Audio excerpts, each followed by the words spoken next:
or so. So I created this PD for you, and the whole idea behind it is all means all, and that means that we do whatever it takes for every child. And so I want to show you how that kind of spirit of education, and I see it goes along with your guiding principles here as a district.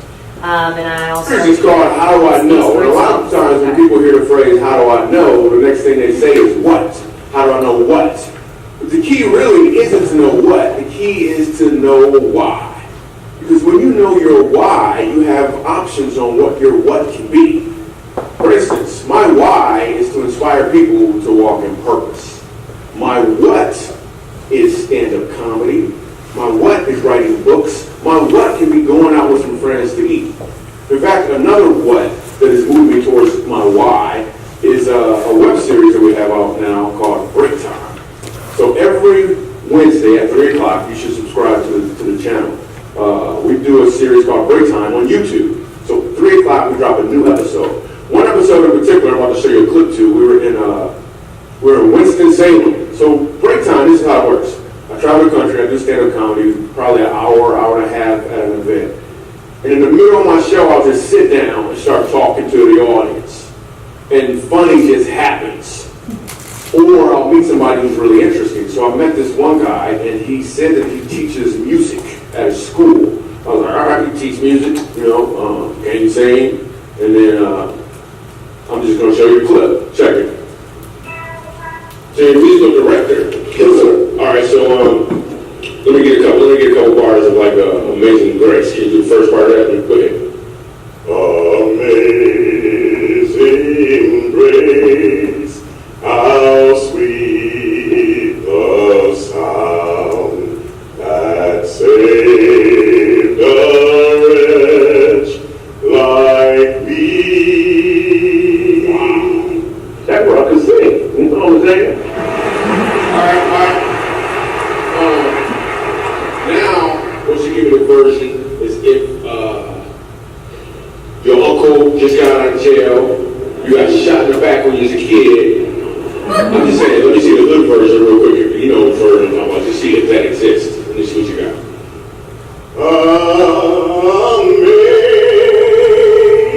Amazing grace, how sweet the sound that saved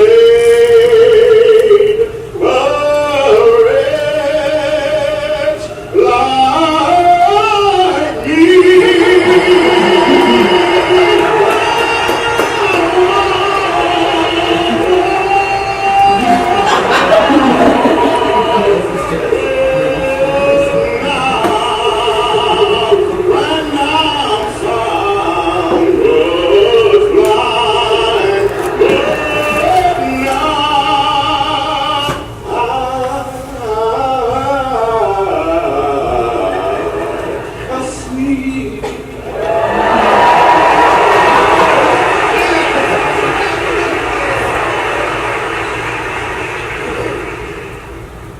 So here's the thing. The first time I asked him to sing, he knew what he was doing. The second time I asked him to sing, he knew why he was doing it. When you know your why, your what has more impact because you're walking in or towards your purpose.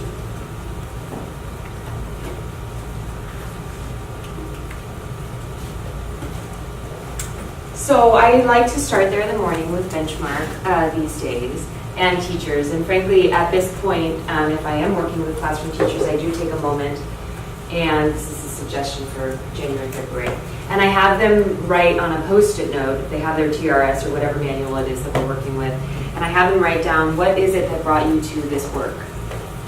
Because that is your why, and that's a private thing between each educator and the people that he or she serves. I remind them that it is that why, and it's very common. It's, we came here to lift up learners. We wanted, some people, it's that they are the special ed, type people, they're intervention types, or whatever it was, to bring inspiration to children, to lift up learners. And I let them know that that has to be your guiding light. Your what is the curriculum. It's just a what. It's just the tools that you're going to use to effectuate your why. And it is true, without question, that you have a greater impact when you know your why. So too, this program has a greater impact when its why is clear as well. And it is very mystifying at first. So a huge part of this presentation today is to make very clear the why of Benchmark. So I've infused quite a bit of research and components that I think you can use to gain traction when you're talking about what the heck is going on in this program. So this is not an unfamiliar graphic. It goes around in various different incarnations. But over here, I like, for clarity's sake, and I don't know, did you guys see Hattie's new 2017 updated list of things that are in the zone of desired effect? I refer to it today.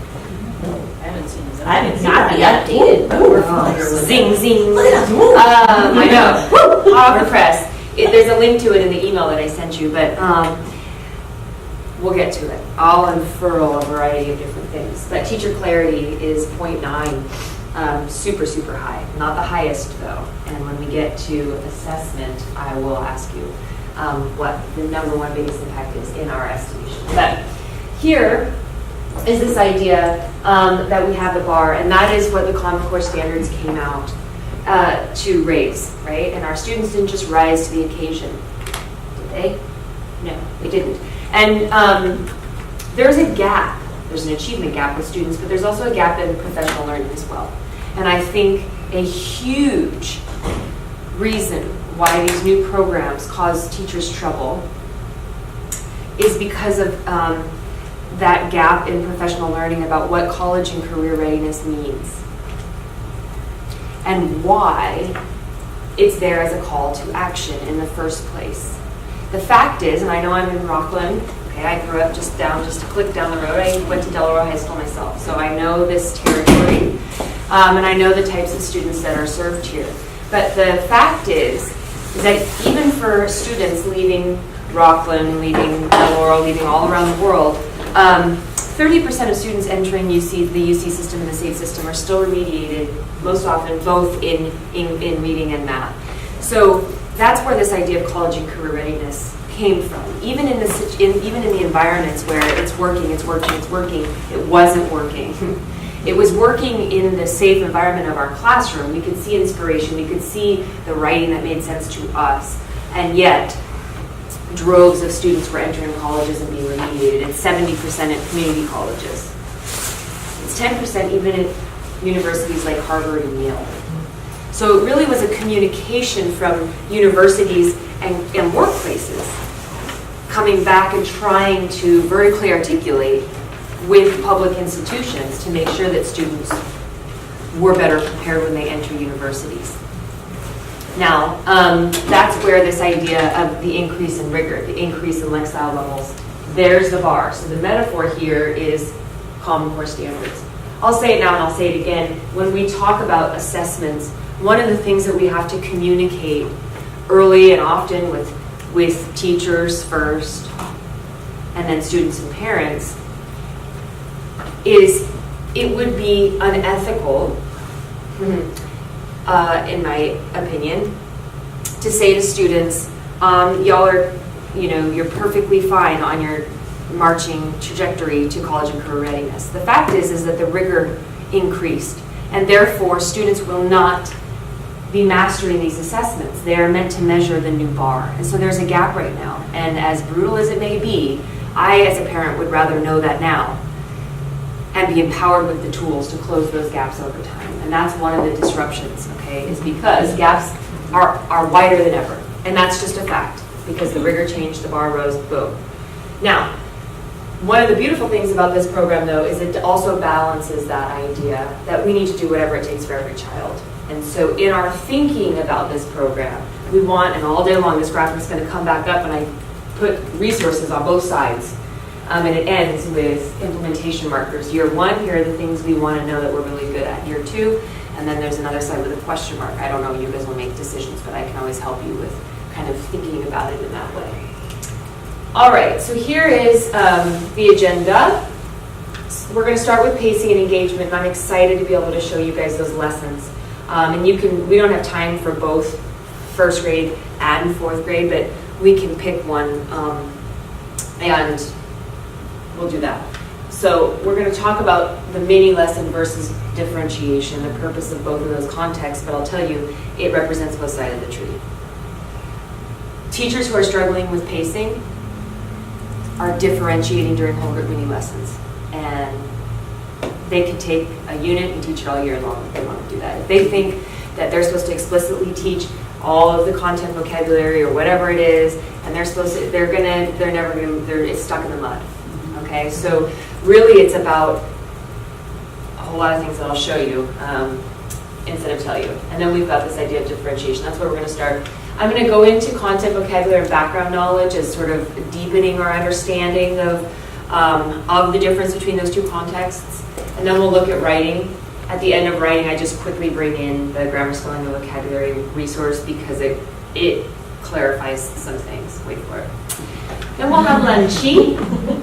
This was a huge one. I spent a lot of time and care and love about the phonics story. Are you guys using Benchmark Phonics exclusively? Yes. For K1, perfect. So that's good. So I'm glad that I put my time and energy there. So we'll look at that, and we'll look at the scope and sequence and why it is the way that it is. Then we'll talk about assessments, and I'll leave you with my best ideas about if I were queen of your world, what I would really, really want to make sure that teachers had some strong mastery around year one, and then what I would look at year two. Now, you guys can situate yourself in year one, or you could think of next year as, okay, these are the things, like, moving forward, we want to make sure that teachers have really mastered these tools, which would actually technically be year two, but I won't leave you with anything but clarity around that. All right, so if you wouldn't mind, people are coming and going, so whoever's not going to leave, or actually, let's have everybody do it, but if you know you're going to leave, let's not make it a partnership. Okay, so if you could get out a blank piece of paper, and apparently, I don't know, for as often as I talk about good teaching, I'm absolutely terrible at explaining how to do this. It shows me how hard teaching actually is. It reminds me every day. It's not easy. It's clock partners, thank you. If you know what clock partners are, we're going to have a greater success story here. But if you could fold your paper into, doesn't actually matter, but I ask people to fold it into 4 parts and write one destination in each of those 4 parts. So we're going all around the world today. Proximity to learning is really important for human brains, not just littles. So reimagining the way that the classroom works is important here. Although I don't like strong arm teachers into it, it's just an invitation, truly. But this is the idea of the whole mini lesson. What I do like to emphasize for teachers is this: you have the audience and attention of however many students you have in the room, right? I don't know what numbers look like here, but the learning around that is this, and I remind teachers of this: what is it that your students truly have in common, other than a zip code and a relative birthday? It's about it. It's about all you're going to find by year, all right? Which is to say, what you offer every single person in the room while you have everyone listening. It's a unique time.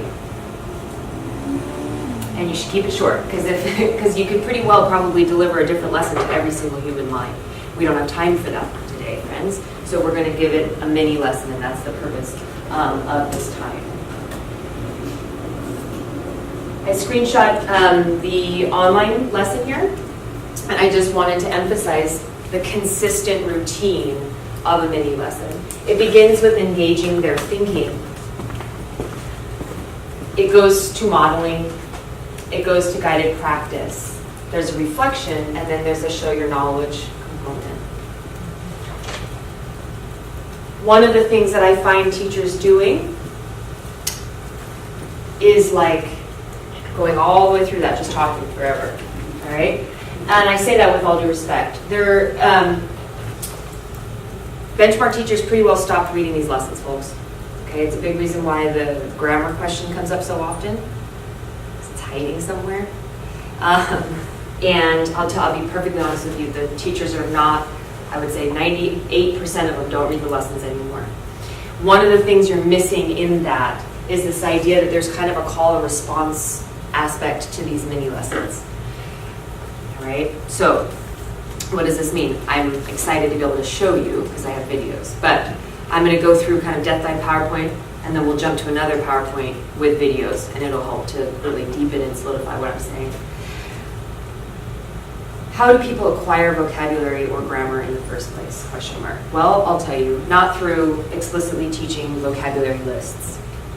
Unfortunately, it would be great. The problem with vocabulary lists and vocabulary tests at the end of a fixed period of time, the problem with that notion is, in order to truly acquire vocabulary or any language skill, but let's focus on vocabulary for a moment, students have to use that word 7 to 70 times for it to become part of their working and productive knowledge.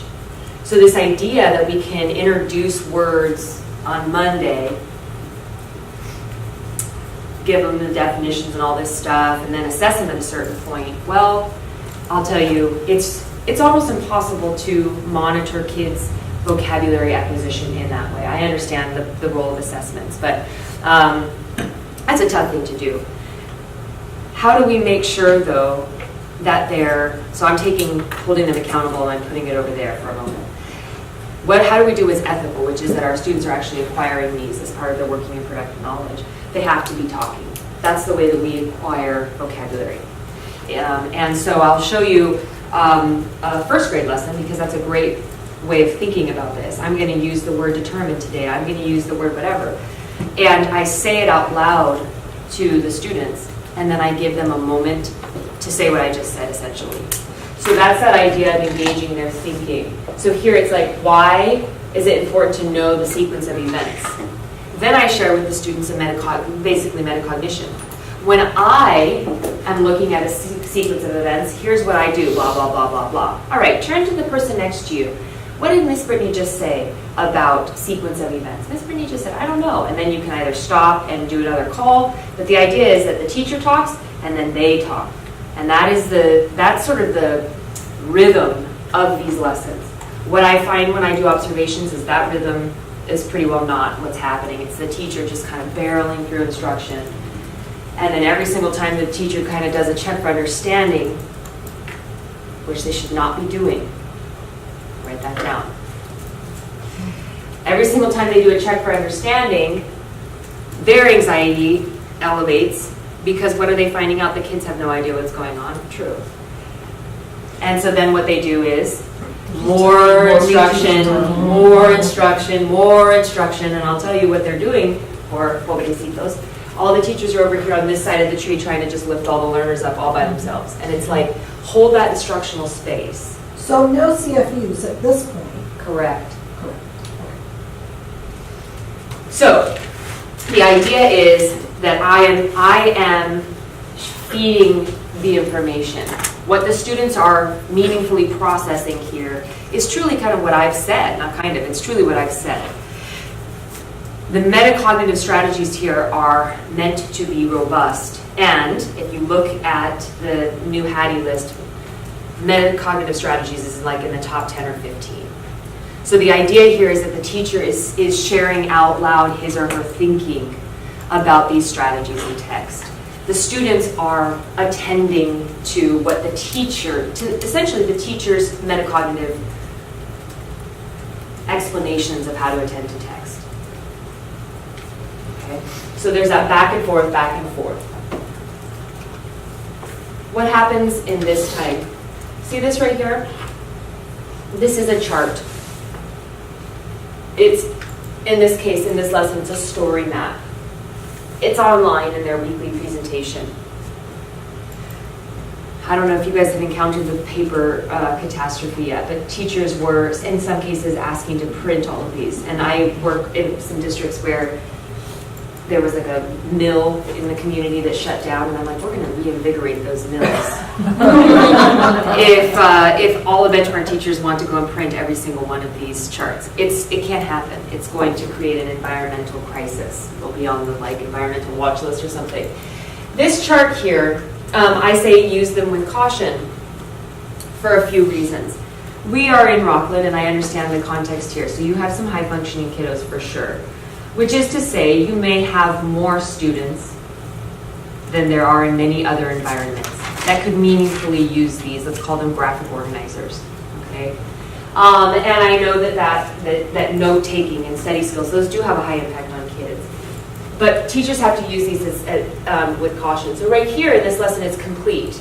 All the answers, theoretically, that the teachers would be providing to students, or that students would theoretically want to use to fill in this graphic organizer. They're there to support the teacher. Great. It's blank online. So what a lot of teachers are doing during guided practice is making copies and handing it to everyone in the room. So pause for a moment. Up to this point, like I said, I wasn't doing any checks for understanding yet. All right. So now I'm going to jump into guided practice. Is every learner in the room, and this I don't have answers for, is every learner in the room truly able to independently go back, attend to text, and fill in the graphic organizer?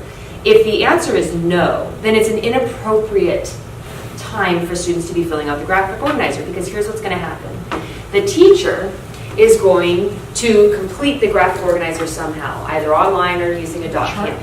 And then the students are going to do what? They're going to copy notes. And we just are wasting instructional minutes. And also TikTok. I can't get through a mini lesson in 15 or 20 minutes. Well, that's why. Yeah. So, what do we do in lieu of that? That impact, visible learning book. Here's what I would do. If it's a key detail or sequence, I would say to students, during this period of time here, during the modeling, it's reading a sentence or two, stopping, explaining why I annotated in a way. I underlined this because, in this case, it's sequence, so I'd be probably looking for sequence signal words. I see first. I'm going to circle first, right? Why would I circle first? Because it tells me something happened. And now I know things are going to happen in order. That's a sequence of events. Turn to each other. Why did I circle? You see? Call response, and then they're going to process. So now I've got this text that's been annotated theoretically. And we're in surface learning here, so I'm going to show you videos and everything. So surface first. So I'm saying that the students have processed. Now I did that for a number of paragraphs. Now I'm going to tell my students, look, y'all, when I annotate text, it's a record of my thinking. And in this program, we always use our reading and our writing. Later on, when I'm going to write about this story, I want to have kept notes. And that's why I use graphic organizers. Let me show you how I use that. And then I would show them a completed one. Remember how I circled first? See how I put first over here? First, what happened? And then I would just reiterate to my students, when I read, I keep track of my thinking. That's annotation. So I can use it later on in my writing. I put it in a graphic organizer because it helps me remember the main things I thought about during reading. Explaining to students how and why we take notes does have a high impact on student learning. Just throwing it out there and having them copy it has no impact on their learning. So there's a big difference there. That is a teaching point. That's that professional learning piece for teachers. All right. Good? Okay, so just to clarify though, because that piece. About what is true. May I? I'm sorry. You may, of course. Go ahead. Because I've been in the classrooms where that feels daunting and overwhelming, and they are walking the kids through the whole thing. And grows. So I stopped her right there and I said, look, here's my understanding of that. If I think back to my days when I was just only in the trenches and I only had students coming in and out of my doors and emails and parent, all the things, the amount of learning I was doing at that time was, if you were to look at the exponential growth of professional learning, the more and more I left the classroom, the more and more and more and more my professional learning growth. The fact is, and that's what the PLC movement is really trying to disrupt, is that teachers in our country and in countries like ours do not have enough time for professional development. They don't.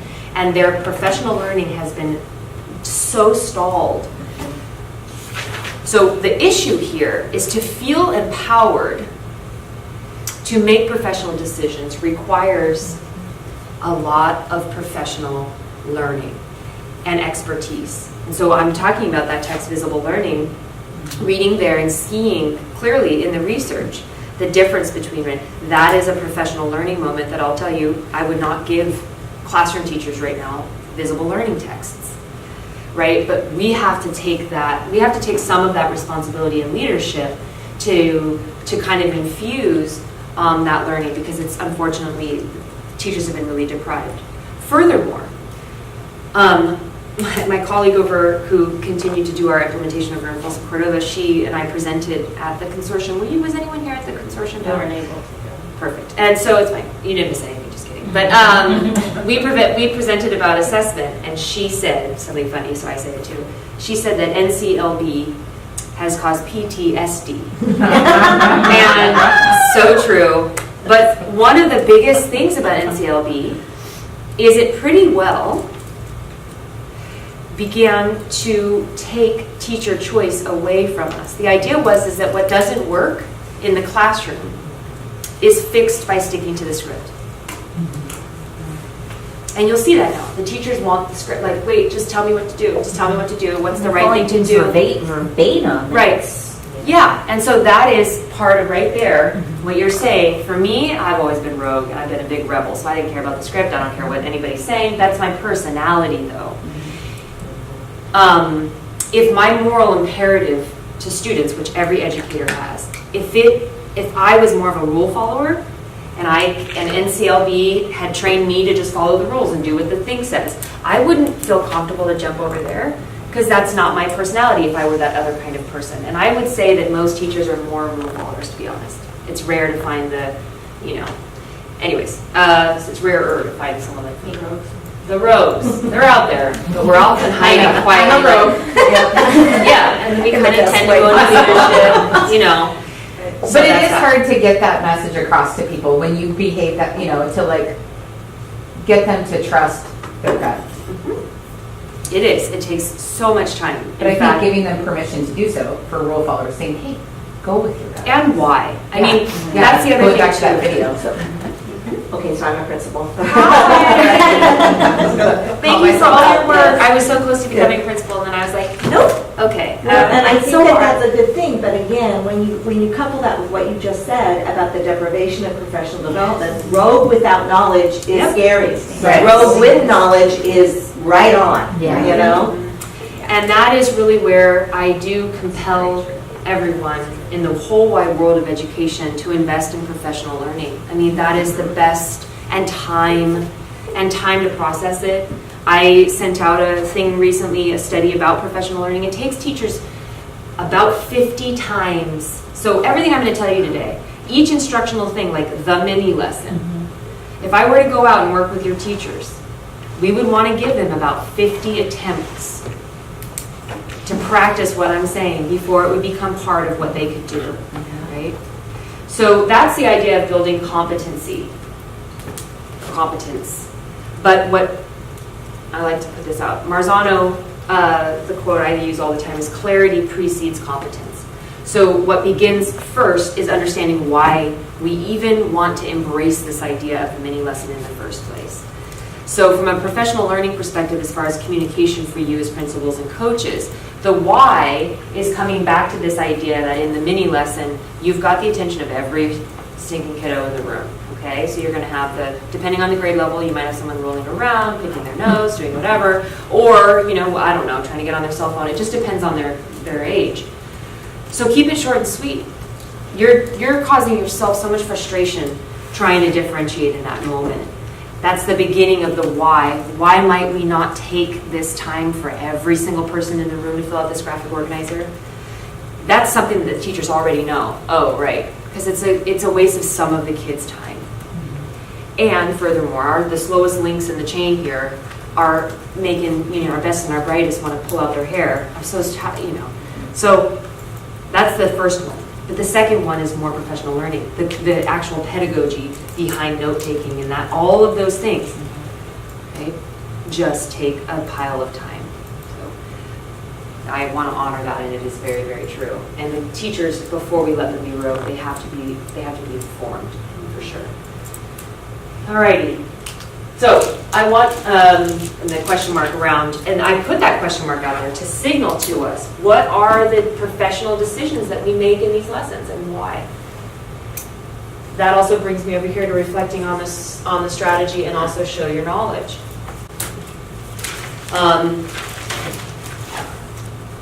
At this point in the mini lesson, you're going to want to write this down.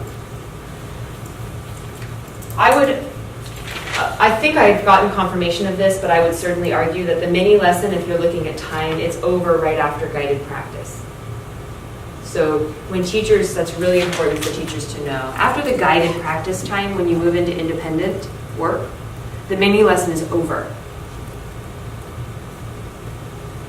It's really a workshop model, right? So where the teacher continues to be the orchestrator of the group in the mini lesson. That's the 15 to 20 minutes. Then it's over. The independent work goes into the list of things that everyone else in the room theoretically could be doing while the teacher does blank, differentiates in some form, whether it's conferencing, guided reading, something. The teacher now is going to a different instructional time while the students do, you know, do they do independent work around this? I don't know. In my classroom, I had must-dos and I had may-dos. This would be probably a may-do because maybe it's too hard for a lot of my kids in the first place. So I'm going to put it up there as one of the things that kind of a challenge activity or something while I greet students and do something else. All right. I'm going to make this whole thing really, really clear. Again, I'm just establishing surface knowledge. I'm talking that way with teachers a lot these days. You guys are, you know, a different context. But as soon as I say that to teachers, they get like, okay, because they're trying, you know, it's all right. We're going to deepen, we're going to go all the way to transfer hopefully today. But right now, we're just skimming the surface here. Check out this. About what is to come still. Okay, go ahead and preview it. You've got a title there. You have a introduction. You've got some other text features like some illustrations. Take a minute to preview the passage and get your brain going. What are you expecting to read today? All right, so I'm bringing that up because, again, it's a visual of what I was just saying. The lessons do begin with that engaged thinking, which is to preview. And so what does the teacher do? The teacher comes out and says, today we're going to preview. This is, I think, Unit 4 or 5, though. I like to honor that with teachers. If I came out with my students and said, today we're going to preview text, go for it. Right? And it was Unit 1 or something like that. They don't know what it means. So that this is part of a reflection of the gradual release. They're reading Esperanza Rising at this point. I think it comes up in Unit 4 or 5. So there's already been some of the release. But the fact is, regardless of where you are in the units, meaning across the year, there's that call and response. Today, we're going to do this. In the early units, it would be very explicit. When I preview text, I go first to blank. Then I go that. Now I want to see you guys preview the text, and then the students do something as well. Right? The next part is where we go into prediction. So you're going to see his next First part. read, thinking main characters, we're thinking setting, we're thinking plot events. Predictions of what you're going to read today. Turn and talk to a partner. Talk.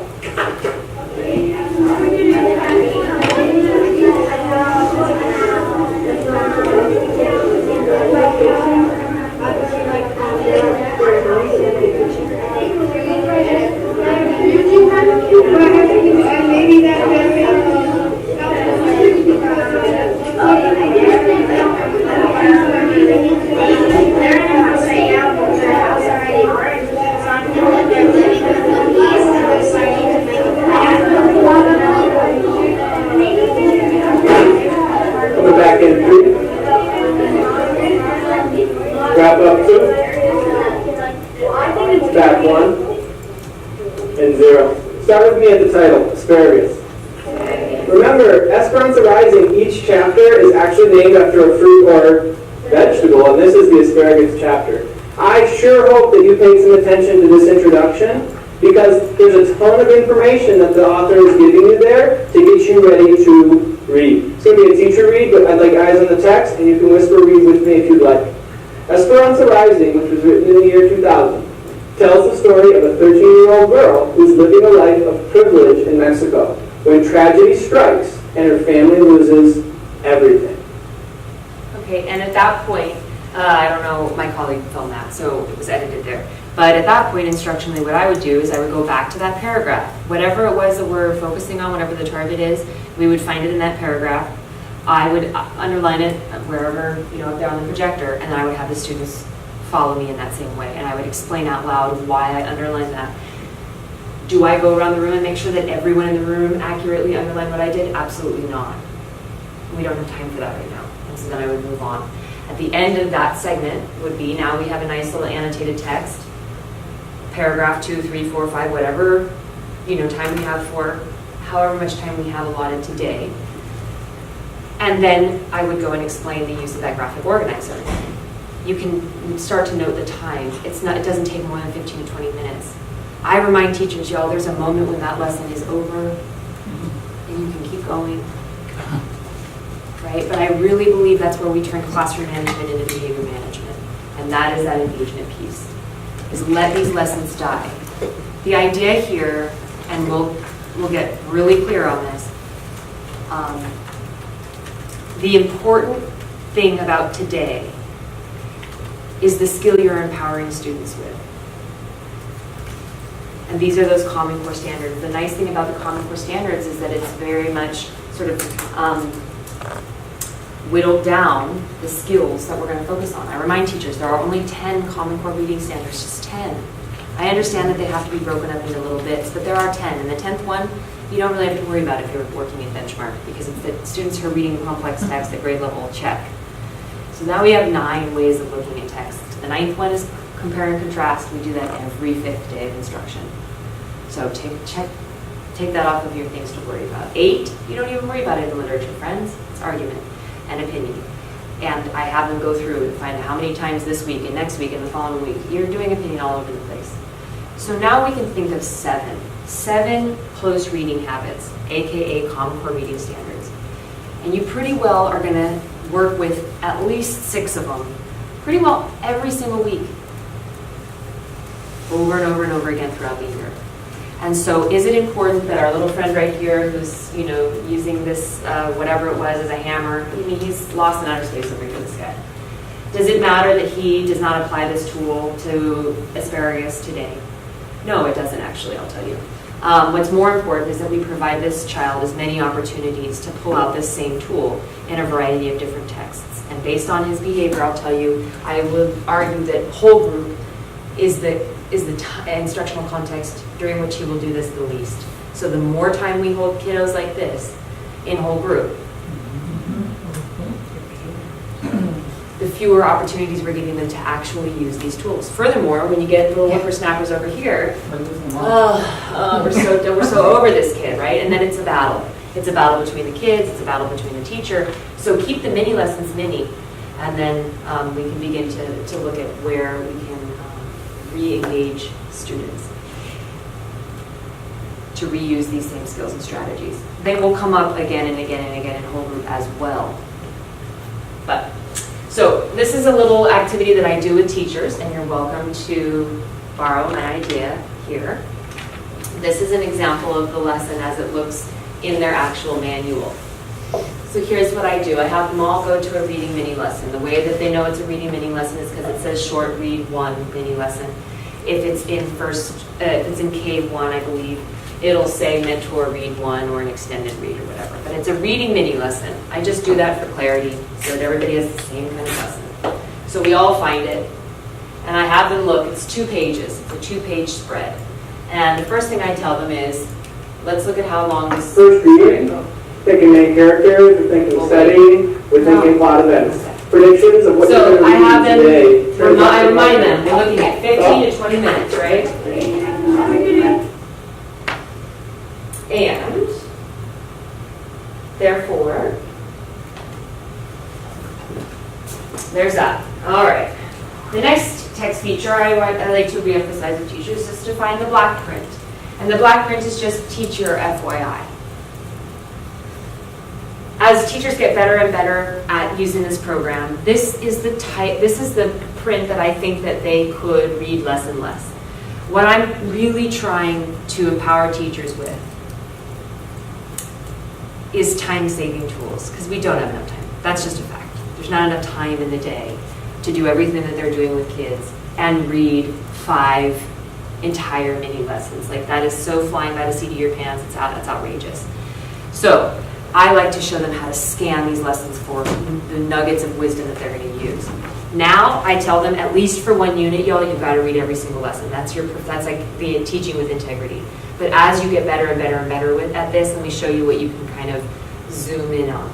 So the black text is the FYI. The blue text is the suggested teacher talk, and I tell teachers, you want to read this. Okay, why?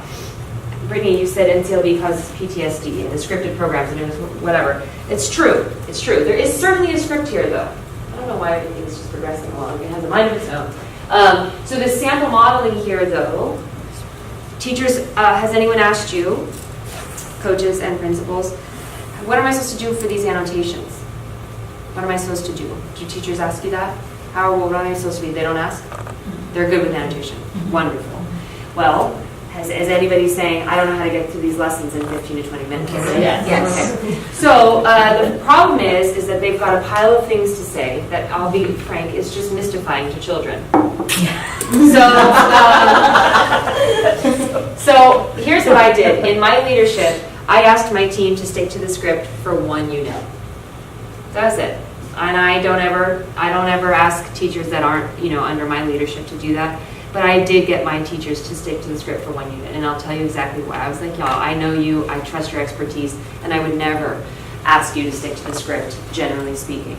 But what are we struggling with here with, friends? We're struggling with pacing, and I'll tell you how to fix your pacing. Stick to the script for 1 unit. Because we have so many things we want to say next. And like I said, to the young mind, it's TMI. A teacher said to me, what's that? Too much information. It's too much information. So we want to just stick to the bare minimum. Remember, we're commanding the attention and audience of everyone in the room. So we're going to keep this instructional moment real short and sweet. The same environment where I was, which is so far away from everything you could possibly imagine. It's in a place called Alturas. I was there a couple weekends ago. But as the teachers were coming in, they have no subs to speak of. They barely can find a teacher. They do all their PD on Saturdays.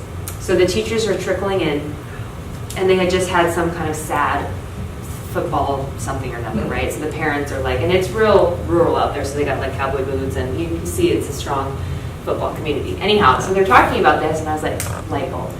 So they're talking about the football game, and one of the teacher's sons was the quarterback, but they had lost. And as we started talking about the mini lesson, I asked them this. I didn't say anything at first, but right as I was making this particular point with the mother of the quarterback, I said, let's think about football practice. And you got all the, however many people are on a football team, I don't know. You can tell them that's not really my thing, but I see them all out there, and I would go to football games. So they're all out there. You got all the kids. You've got the kids that are just have the shirt on for the 4 years. They're just out there, right? Imagine if the coach came out and thought about what the whole team needs and devoted the entire practice to making sure that every single person on the field mastered that particular skill that day. How long would that take? And the parents are like, and the mom is going, oh, so how do those practices work? You come out, there's one little nugget of wisdom, and everybody's going to go, and at their own ability level, they're going to go practice what that is, and that's how a mini lesson is meant to work. Is the teacher comes out and is functionally a literacy coach. All right, y'all, we've got one skill we're going to focus on today, and here's what it looks like. And the teacher's job is to show the students what it looks like, to show them what it looks like. And then the extent to which you go through those guided practice pieces and the independent work really is determined by the students that you serve. If I go to a 4th grade classroom where no one's decoding yet, and those classrooms exist, what does guided practice look like in there versus other instructional components? And those are those decisions that we have to make depending on the students that we serve. So I'm gonna give you guys a moment to process this in white, and then we're gonna come back and I'll show you some videos to deepen our knowledge of that. So I'll show you what it looks like. Do you prefer first or fourth? Great. Let's do first. First. All right. So go ahead and go off to white. And don't Okay. All right, Ann. do this.